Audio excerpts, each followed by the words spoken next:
क्या साल 2026 भारत के इतिहास का सबसे खतरनाक साल होने वाला है? आज के इस विश्लेषण में हम इसी चौंकाने वाली संभावना की पड़ताल करेंगे, जो कि विज्ञान और इतिहास दोनों पर आधारित है।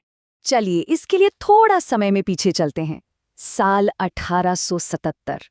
जरा सोचिए वो दौर कैसा रहा होगा जब ब्रिटिश भारत की मद्रास प्रेसिडेंसी में हर सड़क, हर गांव में सिर्फ लाशें ही लाशें थीं।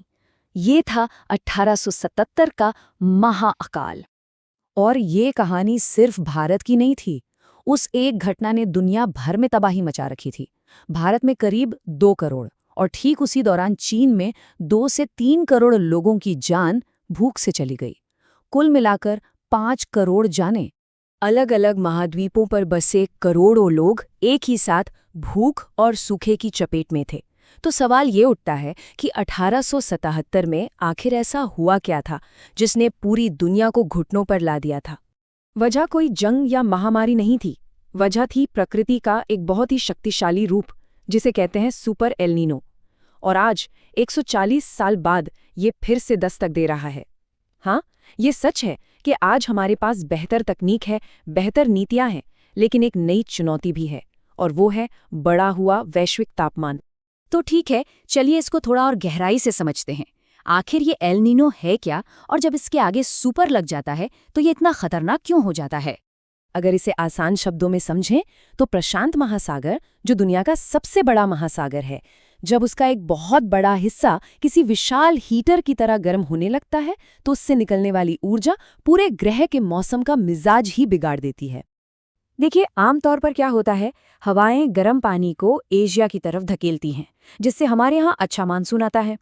लेकिन एल नीनो के दौरान ये हवाएं न जाने क्यों एकदम कमजोर पड़ जाती हैं, और नतीजा, गर्म पानी का वो विशाल भंडार अपनी जगह से हिलता ही नहीं, और बारिश के बादल कहीं और बरसने लगते हैं, जिससे भारत जैसे देशों में सूखे की स्थिति बन जाती है। और ये बात इसे बहुत अच्छे से समझाती है। देखिए, क्लाइमेट चेंज की वजह से हमारी धरती का तापमान पहले से ही काफी बढ़ चुका है। अब सुपर एल नीनो उस बढ़े हुए तापमान पर एक और हीटर चलाने जैसा होगा, और इसके नतीजे बहुत गंभीर हो सकते हैं। यूरोप का सबसे प्रतिष्ठित मौसम पूर्वानुमान केंद्र ECMWF चेतावनी दे चुका है कि 2026 का एल नीनो पिछले 140 सालों का सबसे बड़ा हो सकता है। एक्सपर्ट्स तो इसे मेगा एल नीनो तक कह रहे हैं। और ये एक ऐसी दुनिया में आ रहा है जो पहले से ही 1.4 डिग्री सेल्सियस ज्यादा गर्म है। तो अब सवाल ये है कि भारत के लिए इसके मायने क्या हैं? इसका असर भारत पर एक साथ 4 अलग-अलग परतों में पड़ने की आशंका है। ये 4 परतें हैं। मॉनसून की विफलता, जिससे पैदा होगा कृषि संकट, फिर आएगी जानलेवा लू, और इन सब का हमारी अर्थव्यवस्था पर बहुत ही विनाशकारी असर पड़ेगा। चलिए एक एक करके इन्हें समझते हैं। सबसे पहला और सीधा खतरा मॉनसून पर है। अनुमान है कि बारिश सामान्य से काफी कम, सिर्फ 92% तक ही हो सकती है। अब ये आंकड़ा सुनने में शायद छोटा लगे, लेकिन ये देश के एक बड़े हिस्से में सूखे जैसे हालात पैदा करने के लिए काफी है। और इसका असर सीधा हमारी थाली पर पड़ेगा। भारत की लगभग 51% खेती आज भी पूरी तरह से मानसून की बारिश पर निर्भर है।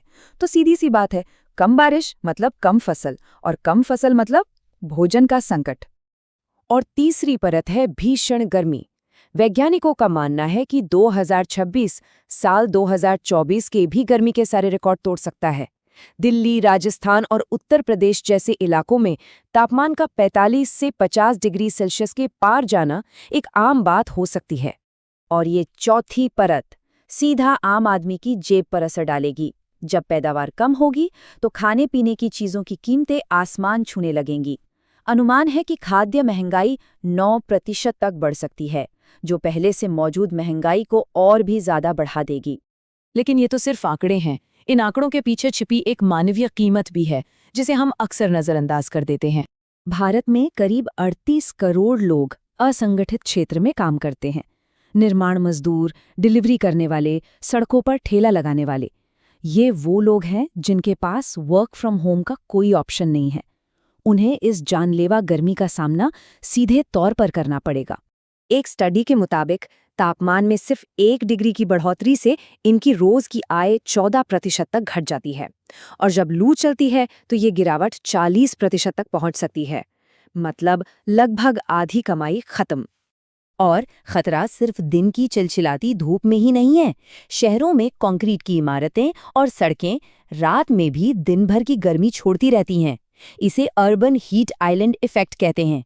इसकी वजह से शरीर को रात में भी आराम नहीं मिलता और हीट स्ट्रोक का खतरा कई गुना बढ़ जाता है। एक विस्तृत विश्लेषण का अनुमान है कि भारत में हर साल लगभग 1.5 लाख लोग गर्मी और लू की वजह से अपनी जान गंवाते हैं। ये एक ऐसा सच है जिसे हम अक्सर नज़रअंदाज कर देते हैं, क्योंकि इन मौतों को शायद ही कभी आपदा के रूप में गिना जाता है। ये सब सुनकर काफ़ी निराशा हो सकती है, लेकिन सवाल ये है कि क्या हम कुछ कर सकते हैं? क्या इस चुनौती से निपटने का कोई रास्ता है? तो जवाब है हाँ, बिल्कुल है। एक ऐसा समाधान है जो स्थानीय तापमान को 12 डिग्री सेल्सियस तक कम कर सकता है। जरा सोचकर देखिए, मतलब 47 डिग्री का जानलेवा तापमान सीधा 35 डिग्री पर आ सकता है। ये जादुई समाधान है। पेड़, पुराने बड़े पेड़ों को बचाना और खाली जगहों पर नए पेड़ लगाना तापमान को कम करने का सबसे असरदार तरीका है। इसके साथ ही हम सोलर ऊर्जा अपनाकर कोयले पर अपनी निर्भरता कम कर सकते हैं। व्यक्तिगत स्तर पर दोपहर की धूप से बचना, खूब पानी पीना और सबसे जरूरी, जो लोग बाहर मेहनत कर रहे हैं उन्हें पानी और छाया देना। ये छोटे छोटे कदम एक बहुत बड़ा बदलाव ला सकते हैं। अंत में बस एक बात सोचने वाली है, अगर हमने आज और अभी सही कदम नहीं उठाए तो 2026 में पैदा होने वाली पीढ़ी के लिए 45 डिग्री का तापमान ही नॉर्मल गर्मी बन जाएगा। वो शायद कभी जान ही नहीं पाएंगे कि हल्की और सुहानी गर्मी कैसी होती थी। हमारा भविष्य कैसा होगा, इसका फैसला हमारे आज के कामों पर निर्भर करता है।